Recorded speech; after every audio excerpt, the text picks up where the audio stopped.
केवल ज्ञान रूपी नेत्र के धारक श्री जिनेंद्र भगवान को भक्तिपूर्वक प्रणाम कर मैं अहिंसाव्रत का फल पाने वाले एक धीवर की कथा लिखता हूँ। सब संदेहों को मिटाने वाली, प्रीतिपूर्वक आराधना करने वाले प्राणियों के लिए सब प्रकार के सुखों को प्रदान करने वाली जिनेंद्र भगवान की वाणी संसार में सदैव बनी रहे। संसार रूपी अथाह समुद्र से भव्य पुरुषों को पार कराने के लिए पुल के समान ज्ञान के सिंधु मुनिराज निरंतर मेरे हृदय में विराजमान रहें। इस प्रकार पंच परमेष्ठी का स्मरण और मंगल करके कर्मरूपी शत्रुओं को नष्ट करने के लिए मैं अहिंसा व्रत की पवित्र कथा लिखता हूँ। जिस अहिंसा का नाम ही जीवों को अभय प्रदान करने वाला है, उसका पालन करना तो निस्संदेह सुख का कारण है। अत दयालु पुरुषों को मन, वचन और काय से संकल्पी हिंसा का परित्याग करना उचित है। बहुत से लोग अपने पितरों आदि की शांति के लिए श्राद्ध वगैरह में हिंसा करते हैं। बहुत से देवताओं को संतुष्ट करने के लिए उन्हें जीवों की बलि देते हैं और कितने ही महामारी, रोग आदि के मिट जाने के उद्देश्य से जीवों की हिंसा करते हैं, परंतु यह हिंसा सुख के लिए न होकर दुख के लिए ही होती है। हिंसा द्वारा जो सुख की कल्पना करते हैं, यह उनका अज्ञान ही है। पाप कर्म कभी सुख का कारण हो ही नहीं सकता। सुख है अहिंसाव्रत के पालन करने में। भव्य जन, मैं आपको भव भ्रमण का नाश करने वाला तथा अहिंसाव्रत का माहात्म्य प्रकट करने वाली एक कथा सुनाता हूँ, आप ध्यान से सुने।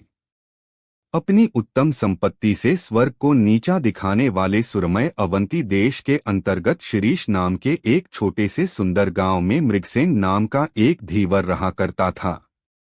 अपने कंधों पर एक बड़ा भारी जाल लटकाए हुए एक दिन वह मछलियां पकड़ने के लिए क्षिप्रा नदी की ओर जा रहा था।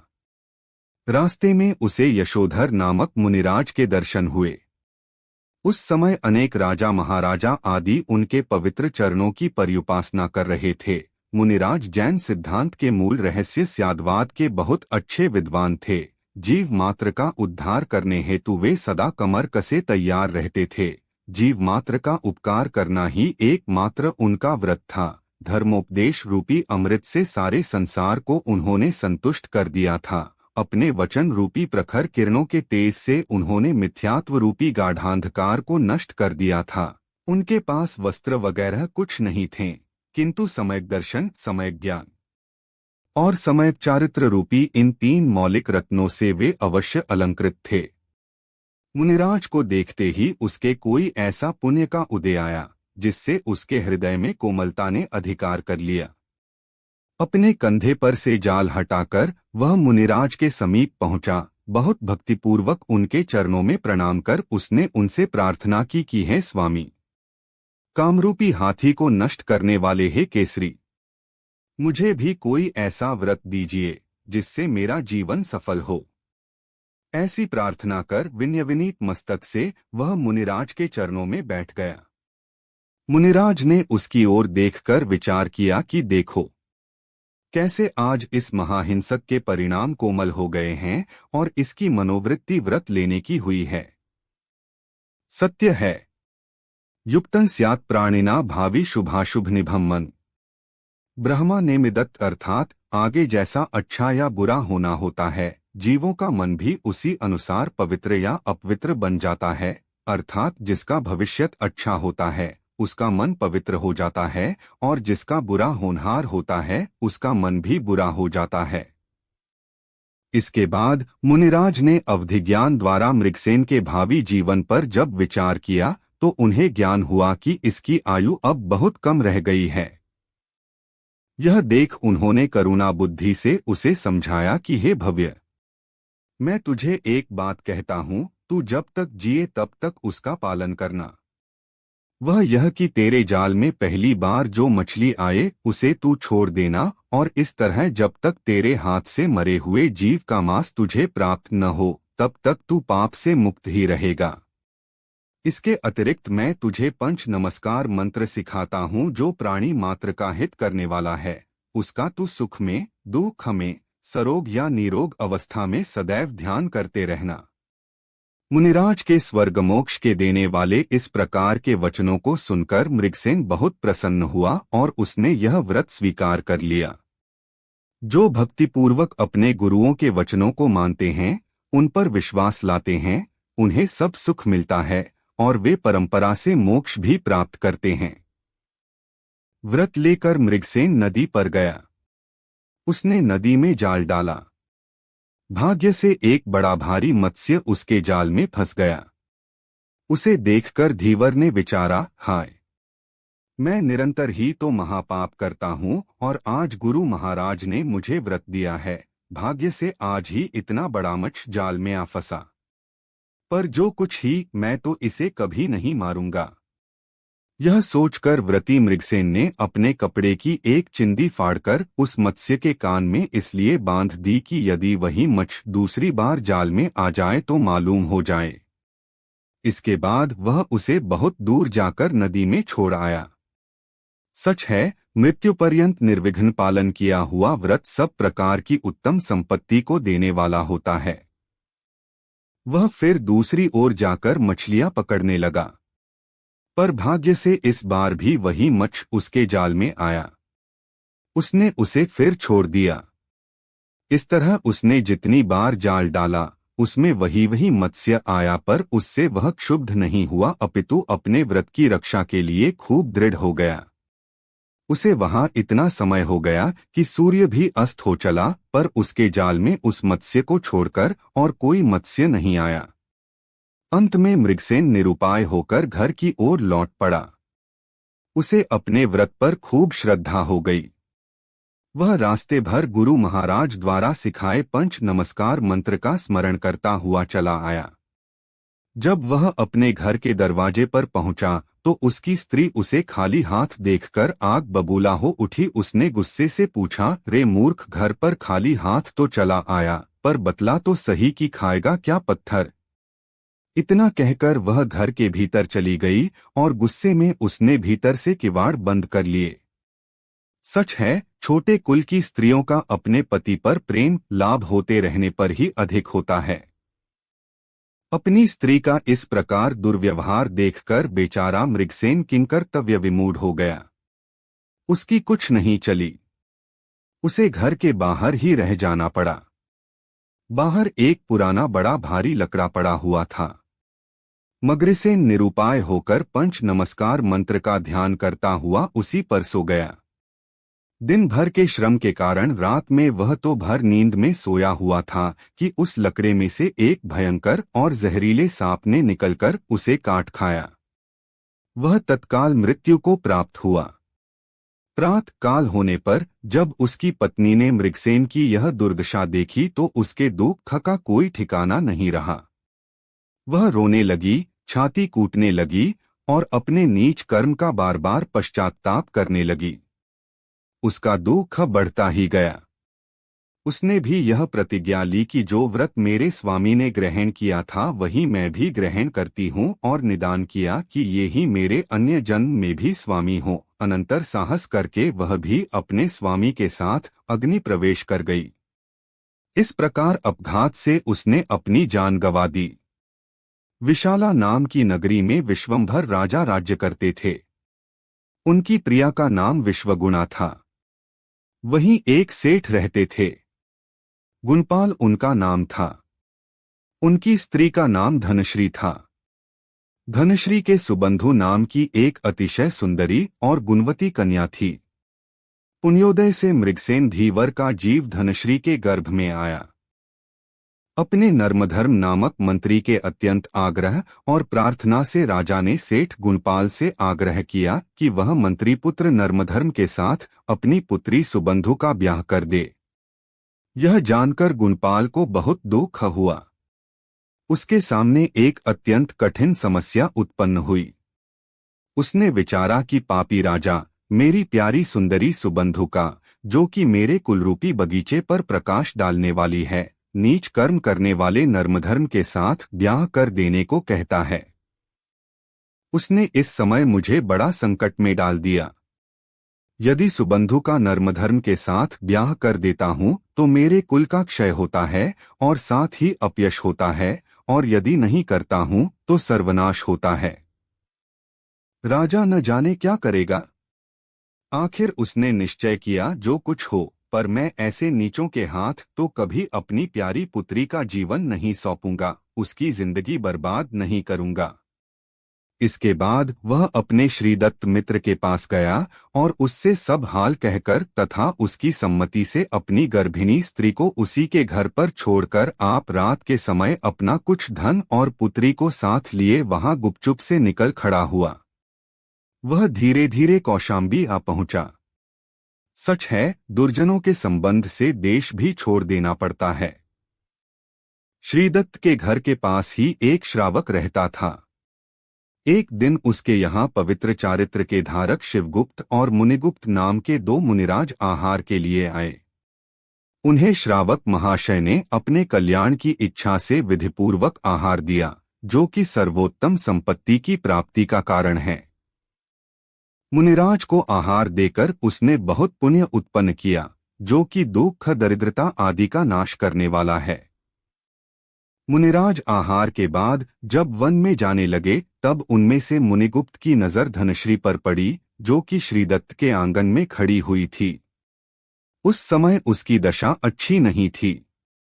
बेचारी पति और पुत्रों के वियोग से दुखी थी, पराये घर पर रहकर अनेक दुख खोन को सहती थी। आभूषण वगैरह सब उसने उतार डालकर शरीर को शोभाहीन बना डाला था। कुकवी की रचना के समान उसका सारा शरीर रुक्ष और श्रीहीन हो रहा था, और इन सब दुख खोन के होने पर भी वह गर्भिणी थी। इससे और अधिक दुर्व्यवस्था में वह फंसी थी।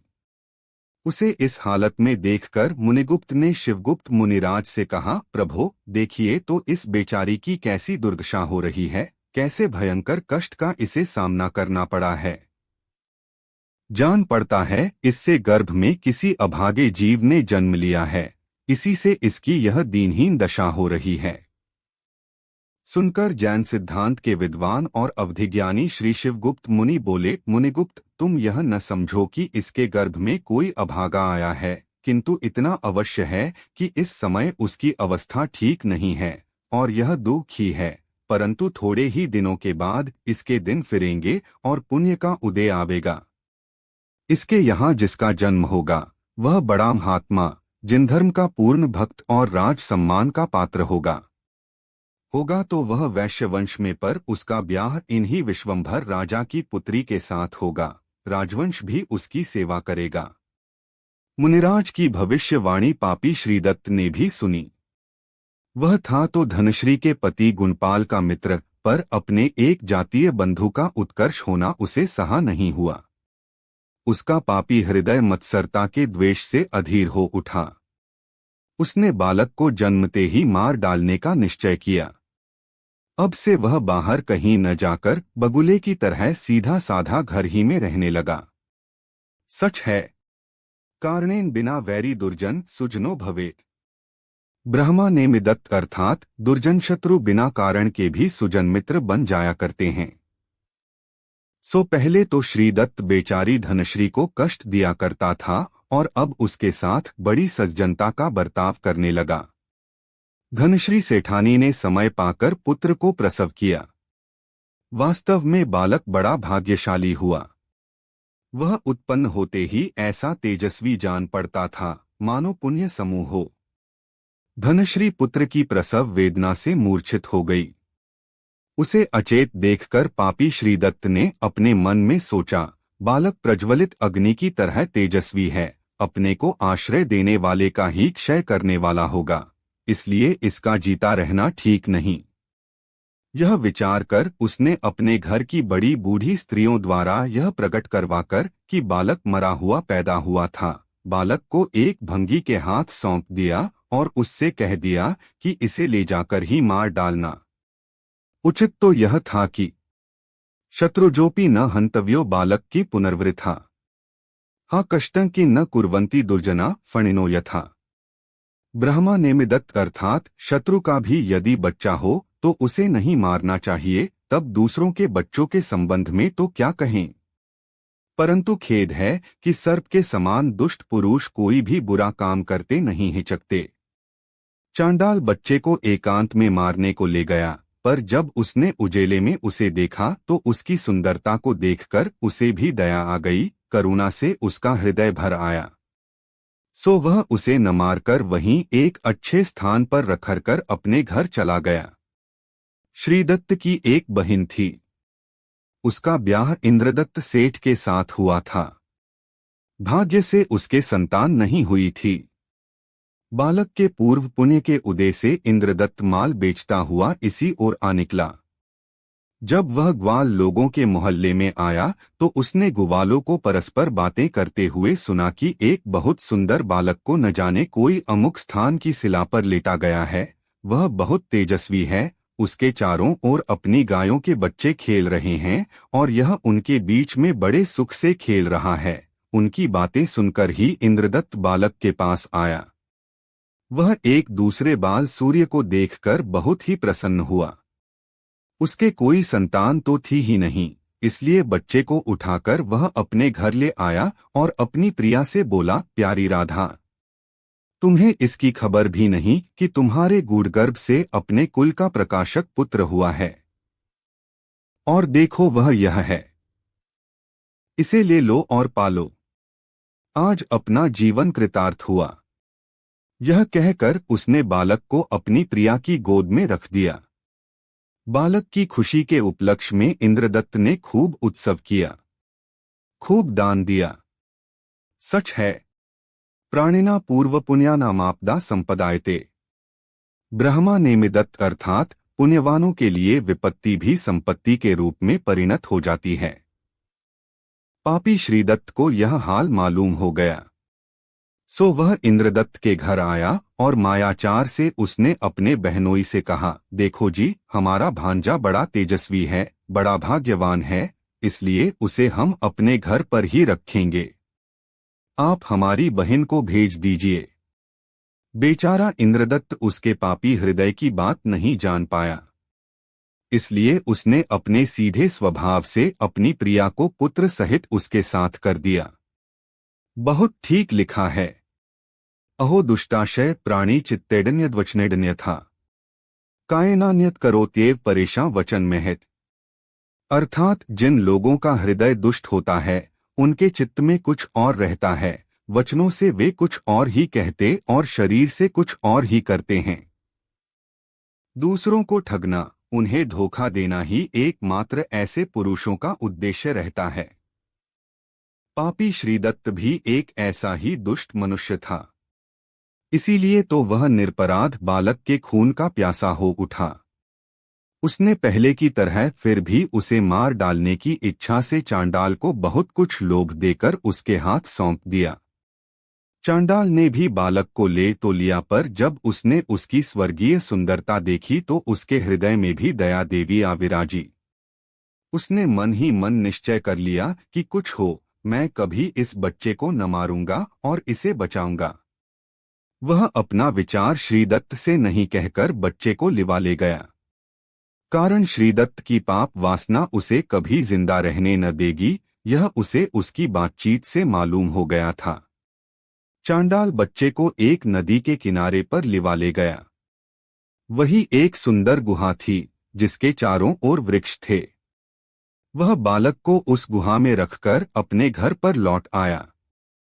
संध्या का समय था। ग्वाल लोग अपनी अपनी गायों को घर पर लौटाए ला रहे थे। उनमें से कुछ गायें इस गुहा की ओर आ गई थीं, जहां गुणपाल का पुत्र अपने पूर्व पुण्य के उदय से रक्षा पा रहा था।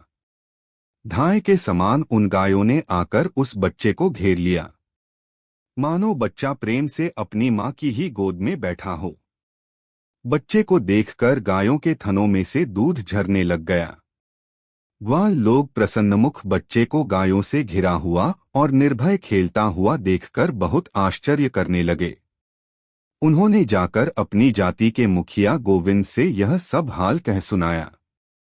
गोविंद के कोई संतान नहीं थी, इसलिए वह दौड़ा गया और बालक को उठा लाकर उसने अपनी सुनंदा नाम को प्रिया को सौंप दिया। उसका नाम उसने धनकीर्ति रखा। वहीं पर बड़े यत्न और प्रेम से उसका पालन व संरक्षण होने लगा। धनकीर्ति भी दिनों दिन बढ़ने लगा। वह ग्वाल महिलाओं के नेत्ररूपी कुमुद पुष्पों को प्रफुल्लित करने वाला चंद्रमा था। उसे देखकर उनके नेत्रों को बड़ी शांति मिलती थी। वह सब सामुद्रिक लक्षणों से युक्त था। उसे देखकर सबको बड़ा प्रेम होता था। वह अपनी रूप मधुरिमा से कामदेव जान पड़ता था, कांति से चंद्रमा और तेज से एक दूसरा सूर्य। जैसे जैसे उसकी सुंदरता बढ़ती जाती थी, वैसे वैसे ही उसमें अनेक उत्तमोत्तम गुण भी स्थान पाते चले जाते थे। एक दिन पापी श्रीदत्त घी की खरीद करता हुआ इधर आ गया। उसने धनकीर्ति को देखकर पहचान लिया। अपना संदेह मिटाने को और भी दूसरे लोगों से उसने उसका हाल जान किया। उसे निश्चय हो गया कि यह गुणपाल ही का पुत्र है। तब उसने फिर उसके मारने का षड्यंत्र रचा। उसने गोविंद से कहा, भाई, मेरा एक बहुत जरूरी काम है। यदि तुम अपने पुत्र द्वारा उसे करा दो तो बड़ी कृपा हो। मैं अपने घर पर भेजने के लिए एक पत्र लिखे देता हूँ, उसे यह पहुँचा आवे। बेचारे गोविंद ने कह दिया कि मुझे आपके काम से कोई इनकार नहीं है। आप लिख दीजिए, यह उसे दे आएगा। सच बात है। अहो दुष्टस्य दुष्टत्वं लक्ष्यते केन वेगत। ब्रह्मा ने मिदत अर्थात दुष्टों की दुष्टता का पता जल्दी से कोई नहीं पा सकता। पापी श्रीदत्त ने पत्र में लिखा, पुत्र महाबल, जो तुम्हारे पास पत्र लेकर आ रहा है वह अपने कुल का नाश करने के लिए भयंकरता से जलता हुआ मानो प्रलय काल की अग्नि है। समर्थ होते ही यह अपना सर्वनाश कर देगा। इसलिए तुम्हें उचित है कि इसे गुप्तरीति से तलवार द्वारा व मूसले से मार डालकर अपना कांटा साफ कर दो। काम बड़ी सावधानी से हो, जिसे कोई जान न पावे। पत्र को अच्छी तरह बंद करके उसने कुमार धनकीर्ति को सौंप दिया। धनकीर्ति ने उसे अपने गले में पड़े हुए हार से बांध लिया और सेठ की आज्ञा लेकर उसी समय वह वहां से निडर होकर चल दिया। वह धीरे धीरे उज्जैनी के उपवन में आ पहुंचा। रास्ते में चलते चलते वह थक गया था। इसलिए थकावट मिटाने के लिए वह वहीं एक वृक्ष की ठंडी छाया में सो गया। उसे वहां नींद आ गई। इतने ही में वहां एक अनंगसेना नाम की वैश्या फूल तोड़ने के लिए आई। वह बहुत सुंदरी थी। अनेक तरह के मौलिक भूषण और वस्त्र वह पहने थी। उससे उसकी सुंदरता भी बेहद बढ़ गई थी। वह अनेक विद्या कलाओं को जानने वाली और बड़ी विनोदिनी थी। उसने धनकीर्ति को एक वृक्ष के नीचे सोता देख पूर्वजन्म में अपना उपकार करने के कारण से उस पर उसका बहुत प्रेम हुआ। उसके वश होकर ही उसे न जाने क्या बुद्धि उत्पन्न हुई, जो उसने उसके गले में बंधे हुए श्रीदत्त के कागज को खोल लिया। पर जब उसने उसे बांचा तो उसके आश्चर्य का कुछ ठिकाना न रहा। एक निर्दोष कुमार के लिए श्रीदत्त का ऐसा घोर पैशाचिक अत्याचार का हाल पढ़कर उसका हृदय कांप उठा। वह उसकी रक्षा के लिए घबरा उठी। वह भी थी बड़ी बुद्धिमती, सो उसे झट एक युक्ति सूझ गई। उसने उस लिखावट को बड़ी सावधानी से मिटाकर उसकी जगह अपनी आंखों में अंजे हुए काजल को पत्तों के रस से गीली की हुई सलाई से निकाल कर उसके द्वारा लिख दिया कि, प्रिय, यदि तुम मुझे सच्चा अपना स्वामी समझती हो और पुत्र महाबल, तुम यदि वास्तव में मुझे अपना पिता समझते हो तो इस पत्र लाने वाले के साथ श्रीमती का ब्याह शीघ्र कर देना। अपने को बड़े भाग्य से ऐसे वर की प्राप्ति हुई है। मैंने इसकी साखें वगैरह सब अच्छे तरह देख ली है। कहीं कोई बाधा नहीं आती है। इस काम के लिए तुम मेरी भी अपेक्षा नहीं करना, कारण संभव है मुझे आने में कुछ विलंब हो जाए। फिर ऐसा योग मिलना कठिन है। वर के मान सम्मान में तुम लोग किसी प्रकार की कमी मत रखना। इस प्रकार पत्र लिखकर अनंगसेना ने पहले की तरह उसे धनकीर्ति के गले में बांध दिया, अथवा यूं कह लीजिए कि उसने धनकीर्ति को मानो जीवन प्रदान किया। इसके बाद वह अपने घर पर लौट आई। अनंगसेना के चले जाने के बाद धनकीर्ति की भी नींद खुली। वह उठा और श्रीदत्त के घर पहुंचा। उसने पत्र निकालकर श्रीदत्त की स्त्री के हाथ में सौंपा। पत्र को उसके पुत्र महाबल ने भी पढ़ा। पत्र पढ़कर उन्हें बहुत खुशी हुई। धनकीर्ति का उन्होंने बहुत आदर सम्मान किया तथा शुभ मुहूर्त में श्रीमती का ब्याह उसके साथ कर दिया। सच कहा है, संभवेत्करित पुण्यानाम आपायेपि सत्सुखम। ब्रह्मचारी नेमिदत्त अर्थात पुण्यवान जीवों को महासंकट के समय भी जीवन के नष्ट होने के कारणों के मिलने पर भी सुख प्राप्त होता है। यह हाल जब श्रीदत्त को ज्ञात हुआ तो वह घबराकर उसी समय दौड़ा हुआ आया। उसने रास्ते में ही धनकीर्ति को मार डालने की युक्ति सोचकर अपनी नगरी के बाहर पार्वती के मंदिर में एक मनुष्य को इसलिए नियुक्त कर दिया कि मैं किसी बहाने से धनकीर्ति को रात के समय यहाँ भेजूंगा, सो उसे तुम मार डालना। इसके बाद वह अपने घर पर आया और एकांत में अपने जमाई को बुलाकर उसने कहा, देखो जी, मेरी कुल परंपरा में एक रीति चली आ रही है, उसका पालन तुम्हें भी करना होगा। वह यह है कि नवविवाहित वर रात्रि के आरंभ में उड़द के आटे के बनाए हुए तोता, काक, मुर्गा आदि जानवरों को लाल वस्त्र से ढककर और कंकण पहने हुए हाथ में रखकर बड़े आदर के साथ शहर के बाहर पार्वती के मंदिर में ले जाए और शांति के लिए उनकी बलि दे। यह सुनकर धनकीर्ति बोला, जैसे आपकी आज्ञा, मुझे शिरोधार्य है। इसके बाद वह बलि लेकर घर से निकला। शहर के बाहर पहुंचते ही उसे उसका साला महाबल मिला। महाबल ने उससे पूछा, क्यों जी, ऐसे अंधकार में अकेले कहाँ जा रहे हो? उत्तर में धनकीर्ति ने कहा, आपके पिताजी की आज्ञा से मैं पार्वती जी के मंदिर में बलि देने के लिए जा रहा हूँ। यह सुनकर महाबल बोला, आप बलि मुझे दे दीजिए, मैं चला जाता हूँ। आपके वहां जाने की कोई आवश्यकता नहीं है, आप घर पधारिए। धनकीर्ति ने कहा, देखिए, इससे आपके पिताजी बुरा मानेंगे, इसलिए आप मुझे ही जाने दीजिए। महाबल ने कहा, नहीं, मुझे बलि देने की सब विधि वगैरह मालूम है, इसलिए मैं ही जाता हूँ। यह कहकर उसने धनकीर्ति को तो घर लौटा दिया और आप दुर्गा के मंदिर आकर काल के घर का पाहुना बना।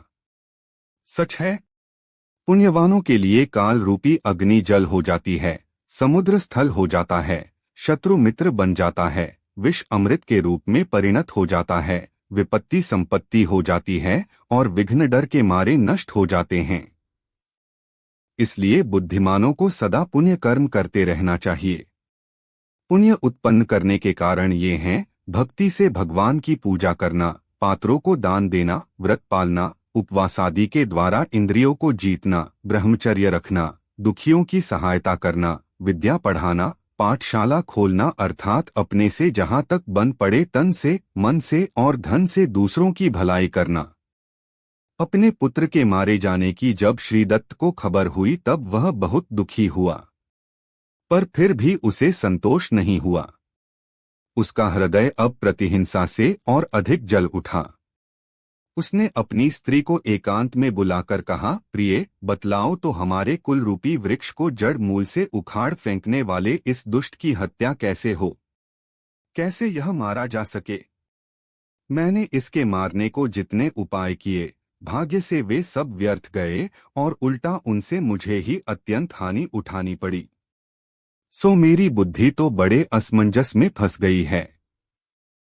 देखो कैसे अचंभे की बात है, जो इसके मारने के लिए जितने उपाय किए उन सब से रक्षा पाकर और अपना ही बैरी बना हुआ यह अपने घर में बैठा है। श्रीदत्त की स्त्री ने कहा, बात यह है कि अब आप बूढ़े हो गए, आपकी बुद्धि अब काम नहीं देती, अब जरा चुप होकर बैठे रहें, मैं आपकी इच्छा बहुत जल्दी पूरी करूंगी। यह कहकर उस पापिनी ने दूसरे दिन विष मिले हुए कुछ लड्डू बनाए और अपनी पुत्री से कहा, बेटी श्रीमती, देख, मैं तो अब स्नान करने को जाती हूँ और तू इतना ध्यान रखना कि ये जो उजले लड्डू हैं उन्हें तो अपने स्वामी को परोसना और जो मैले हैं उन्हें अपने पिता को परोसना। यह कहकर श्रीमती की मां नहाने को चली गई। श्रीमती अपने पिता और पति को भोजन कराने को बैठी। बेचारी श्रीमती भोली भाली लड़की थी और न उसे अपनी माता का कूटकपट ही मालूम था। इसलिए उसने अच्छे लड्डू अपने पिता के लिए ही परोसना उचित समझा, जिससे कि उसके पिता को अपने सामने श्रीमती का बर्ताव बुरा न जान पड़े, और यही एक कुलीन कन्या के लिए उचित भी था, क्योंकि अपने माता पिता या बड़ों के सामने ऐसा बेहयापन का काम अच्छी स्त्रियां नहीं करती। इसलिए जो लड्डू उसके पति के लिए उसकी मां ने बनाए थे, उन्हें उसने पिता की थाली में परोस दिया। सच है, विचित्रा कर्मणांगति, अर्थात कर्मों की गति विचित्र ही हुआ करती है। विष मिले हुए लड्डुओं के खाते ही श्रीदत्त ने अपने किए कर्म का उपयुक्त प्रायश्चित पा लिया। वह तत्काल मृत्यु को प्राप्त हुआ। ठीक ही कहा है कि पाप कर्म करने वालों का कभी कल्याण नहीं होता। श्रीमती की मां जब नहाकर लौटी और उसने स्वामी को इस प्रकार मरा पाया तो उसके दुख का कोई पार नहीं रहा। वह बहुत विलाप करने लगी, परंतु अब क्या हो सकता था। जो दूसरों के लिए कुआं खियाते हैं, उसमें पहले वे स्वयं ही गिरते हैं। यह संसार का नियम है। श्रीमती की मां और पिता इसके उदाहरण हैं। इसलिए जो अपना बुरा नहीं चाहते, उन्हें दूसरों का बुरा करने का कभी स्वप्न में भी विचार नहीं करना चाहिए। अंत में श्रीमती की माता ने अपनी पुत्री से कहा, हे पुत्री, तेरे पिता ने और मैंने निर्दय होकर अपने हाथों ही अपने कुल का सर्वनाश किया। हमने दूसरे का अनिष्ट करने के जितने प्रयत्न किए वे सब व्यर्थ गए, और अपने नीच कर्मों का फल भी हमें हाथों हाथ मिल गया। अब जो तेरे पिताजी की गति हुई, वही मेरे लिए भी इष्ट है। अंत में मैं तुझे आशीर्वाद देती हूँ कि तू और तेरे पति इस घर में सुख शांति से रहें, जैसे इंद्र अपनी प्रिया के साथ रहता है। इतना कहकर उसने भी जहर के लड्डुओं को खा लिया। देखते देखते उसकी आत्मा भी शरीर को छोड़कर चली गई। ठीक है, दुर्बुद्धियों की ऐसी ही गति हुआ करती है।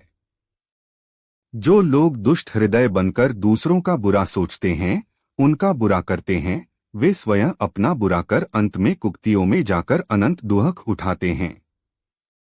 इस प्रकार धनकीर्ति पुण्य के प्रभाव से अनेक बड़ी बड़ी आपत्तियों से भी सुरक्षित रहकर सुखपूर्वक जीवनयापन करने लगा।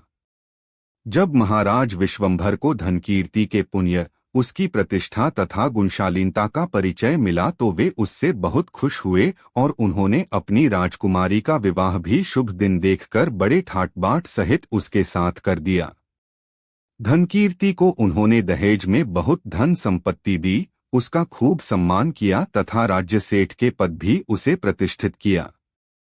इस पर किसी को आश्चर्य नहीं करना चाहिए, क्योंकि संसार में ऐसी कोई शुभ वस्तु नहीं जो जिनधर्म के प्रभाव से प्राप्त न होती हो।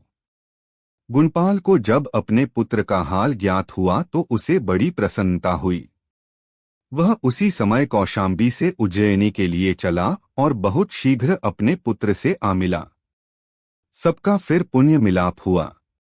धनकीर्ति पुण्योदय से प्राप्त हुए भोगों को भोगता हुआ अपना समय सुख से बिताने लगा। इससे कोई यह न समझ ले कि वह अब दिन रात विषय भोगों में ही फंसा रहता है, नहीं, उसका अपने आत्मकल्याण की ओर भी पूरा ध्यान है। वह बड़ी सावधानी के साथ सुख देने वाले जिनधर्म की सेवा करता है, भगवान की प्रतिदिन पूजा करता है, पात्रों को दान देता है, दुखी अनाथों की सहायता करता है और सदा स्वाध्याय अध्ययन करता है। मतलब यह कि धर्म सेवा और परोपकार करना ही उसके जीवन का एकमात्र लक्ष्य हो गया है। पुण्य के उदय से जो प्राप्त होना चाहिए वह सब धनकीर्ति को इस समय प्राप्त है।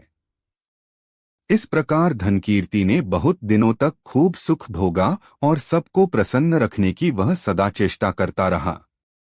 एक दिन धनकीर्ति का पिता गुणपाल सेठ अपनी स्त्री पुत्र मित्र बंधु बांधव को साथ लिए यशोध्वज मुनिराज को वंदना करने को गया।